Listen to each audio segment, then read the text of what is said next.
سلام، من امیر آویرا هستم، مدرس دوره آموزشی زبان برنامه‌نویسی پایتون. در ابتدا قرار یک بررسی انجام بدیم که این دنیای زبان برنامه‌نویسی پایتون چه فرصت‌هایی رو به ما میده. قراره با یادگیری این زبان چه چیزهایی رو یاد بگیریم.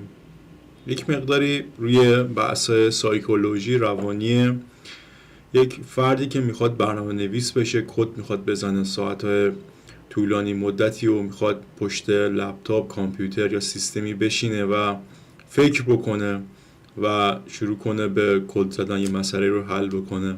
چون میدونین دیگه کار کد نویسی و پروگرامر یا کدر ذهنیه و با انگشتاش شروع میکنه اون فکراشو توی کامپیوتر به یه ماشین میگه و ماشین اون کد رو اجرا میکنه.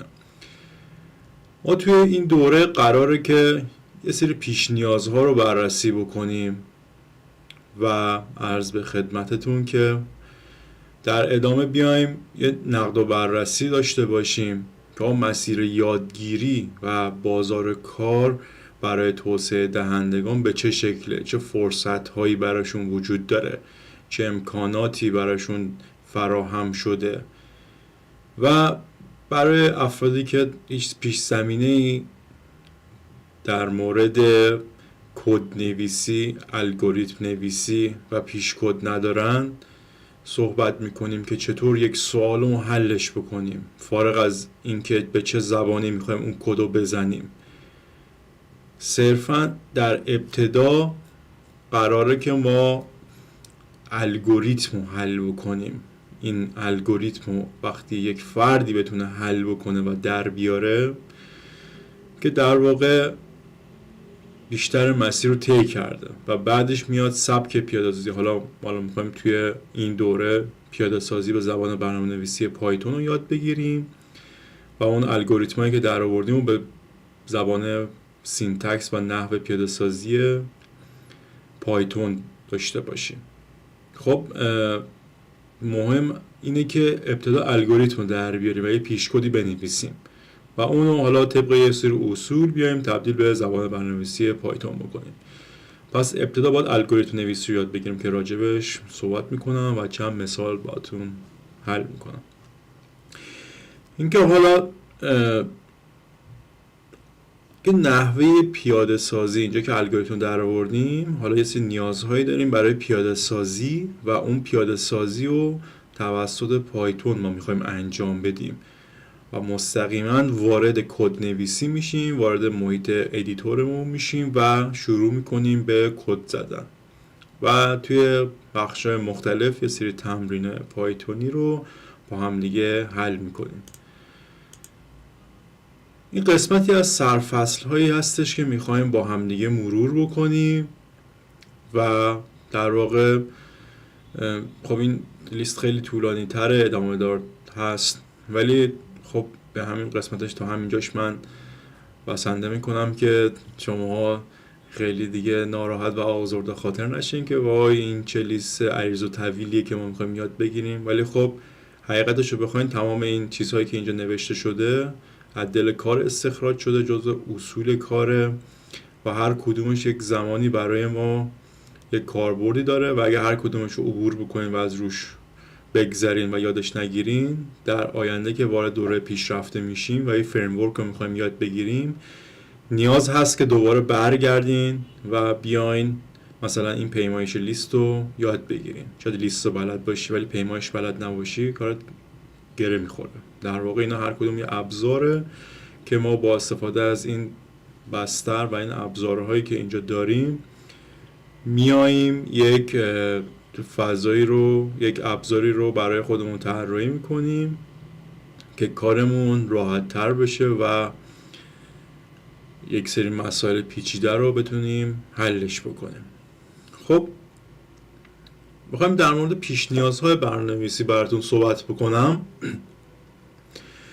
همیشه یادتون باشه چون مباحث خیلی طولانیه و نکات خیلی ریز و درشتی توی کار داریم، حتما یک دفترچه یادداشت برای خودتون در نظر بگیرین، چون دو بود داره این دفترچه یادداشت. یکی این که این کمک رو به شما میکنه که بعد از مدتی یک دفترچه داشته باشین که یک سری نکات مهم و اساسی رو توش یادداشت کردین، که بود اولش که اون دفترچه اصلا یک سند داکیومنت برای شما هم تشکیل میشه و یک اعتماد به نفسی به شما میده که هر زمان چیزی رو فراموش کردین توی اون دفترچه یادداشت به راحتی میتونین به پاسخ سوالتون برسین با سرعت و با اون نگارشی که خودتون نوشتین و قابل درک برای خودتون. و اینکه وقتی که شما یک چیزی رو یاد میگیری، یعنی تو ذهنت میاد یادش بگیری و ازش استفاده بکنی، وقتی اون نکته نوشته میشه باعث میشه که تعداد بیشتری از نورون‌های مغزتون درگیر بشه و اون مطلب رو شما دیرتر فراموش بکنیم. پس ما یه بار میبینیم اینجا، میریم حالا توی فضای کد نویسیمون اونو انجام میدیم. یه سری تمرین‌ها هست که بهمون کمک میکنه که اون مسائلی که مربوط به پروگرامر هست یادداشت بشه و این یادداشت کردن ها بهمون هم اعتماد به نفس میده، همین که یه داکیومنتی تولید میشه که هر زمان که نیاز داشتیم سریع میتونیم به اون داکیومنت رجوع بکنیم و سرجم یک جا مشخص وجود داره. پس این نوشتن و عرض به خدمت شما یادداشت کردن رو توی این دوره خیلی جدی بگیرین.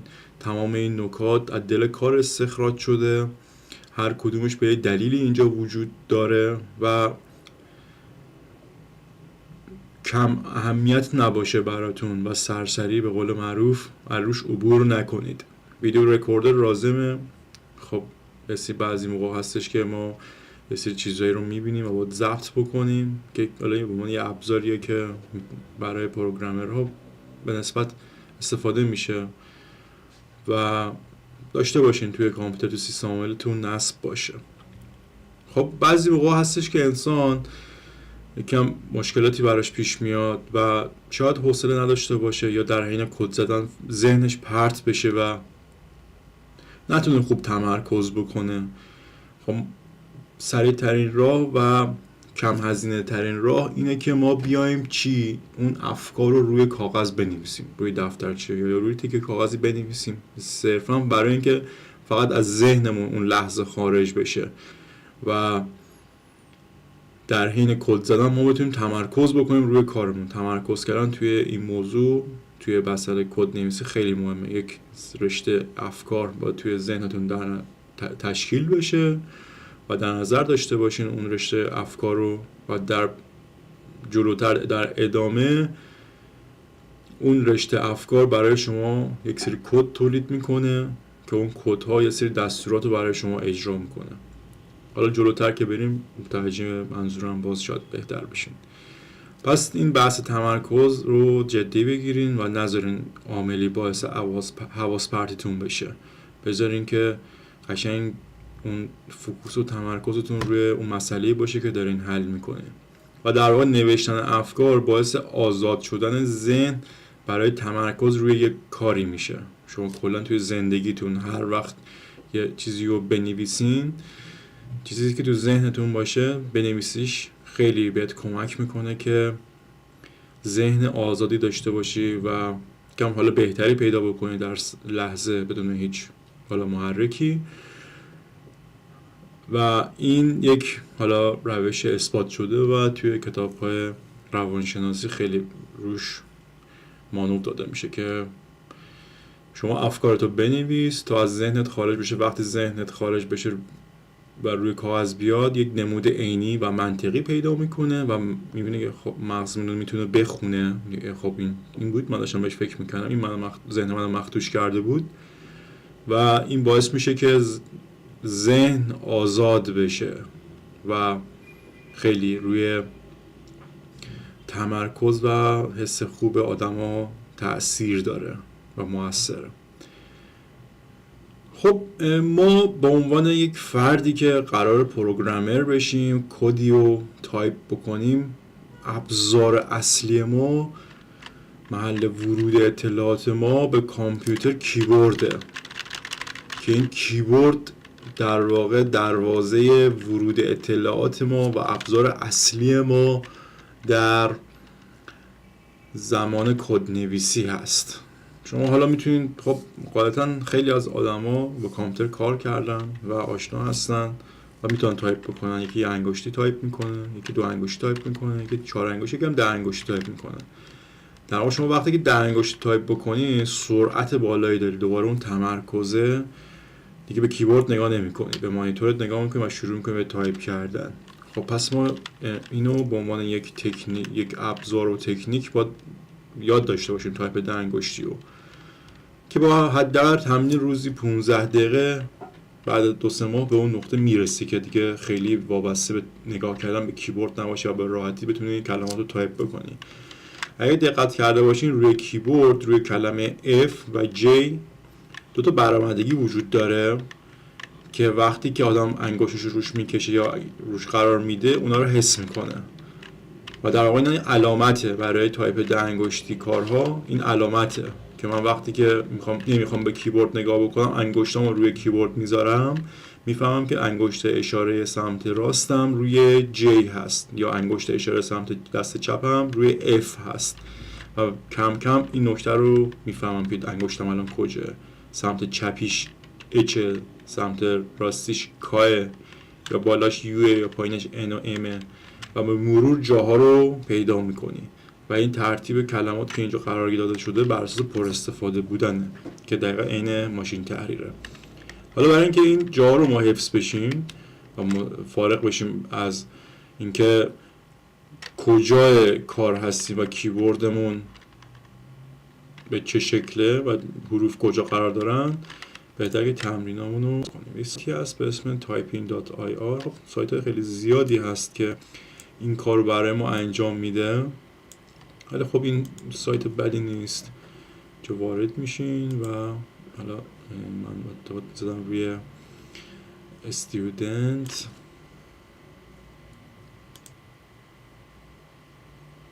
رو این سایت رو تست کردم با اکانت گوگلتون. اگر رو جیمیلتون اینجا لاگین باشه خیلی راحتی وارد میشیم و شروع میکنیم به کار کردن. من اینجا یه مقدار انجام دادم که حالا دوباره ادامهشو میزنم. یه ویدیو آموزشی داره میتونید نگاه، من پیشنهاد دادم که نگاه کنین حداقل یک بار و من چون دیدم ازش عبور میکنم اسکیپش میکنم و اینجا میام که اسپیس رو ترای کن، اسپیس رو میزنم بعد میگه دوباره میگم خب اوکی اینتر، حالا اسپیس جی اسپیس جی. حالا اینجا من اینه که بالاتر بیارم به این شکل من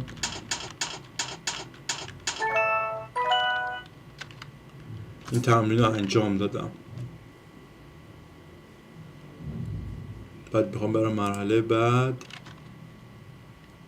که حالا رو کانتینیو کلیک بکنی اینتر بزنی میره مرحله بعد. دوباره باز خب یه ویدیو آموزشی داره که همینطوری اجازات بیشتری رو به شما آموزش میده. حالا من اینو دیدم باز اسکیپ میکنم شما خودتون ببینید. حالا باز تمرین چیه؟ جی جی جی اسپیس اف اف اف.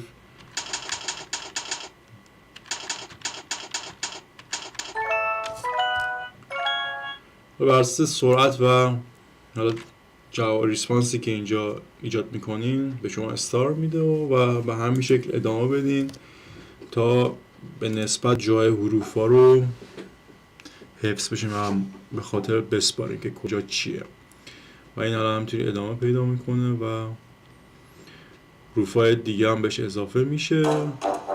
حالا اینجا باز دوباره ویدیویی نشون میده و اینو میبندیمش. خب پس تایپ 10 انگشتی رو از طریق این سایت typing.com حتما پیشو بگیرین چون هم یه استایل خیلی حرفی به شما میده، همین که جزو اسکیل و مهارت‌های شما هست توی رزومتون وقتی بذارین خیلی خیلی اون نگاه حالا کسی که داره مصاحبه کننده رو با شما و بر شما عوض میکنه و اینکه خلاصه اینکه حالا فارغ از اینکه حالا چه اجتماعی برای شما ایجاد میکنه، یک ابزاری هستش که ما کلا میخوایم با کیبورد تایپ بکنیم، میخوایم ورودیامون بر اساس کیبورد همش، و اینکه شما تایپ ده انگشتی بلد بشه خیلی کارو راحت میکنه. باز دوباره یه سایت دیگه هم هستش که اینجا حالا به صورت گیمه و گیم حالا تو گیمی فیکشن داره، به سایتش بدک نیست، zty.pe فیلتر هم نیست، میتونیم به راحتی بازش بکنیم و سه کلمات از بالا فرود میاد که ما اینجا باید سریع شروع بکنیم به تایپ این کلمات. این حالا بعد از یه مقدار تمرین کردن، اگه یه موقع مثلا حوصلتون سر رفت، میتونین از این بازی استفاده بکنین که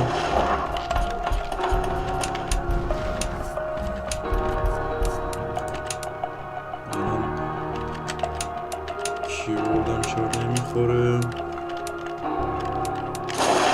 حالا ببینید اگه نزنیم خب میسوزه بعد. اینا به این شکله. پس این دوتا سایت برای تایپ ده انگشتی خیلی کاربردی و تست شده است، حتما ازش استفاده بکنید. حالا توی دنیای برنامه‌نویسی ما نیاز داریم که آشنایی خودمون به کامپیوتر و اینترنت رو بالا ببریم، چون توی این فضا و این بستر میخوایم کار بکنیم و یه دانش عمومی واقعا نیاز هست.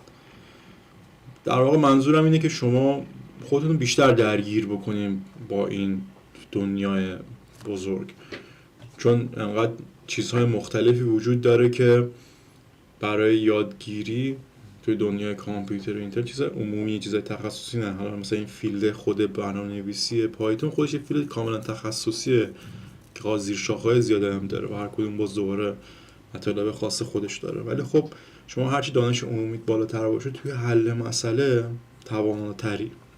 کلا خودتون رو درگیر بکنین با کامپیوتر و اینترنت و مواردی که توش داریم میبینیم.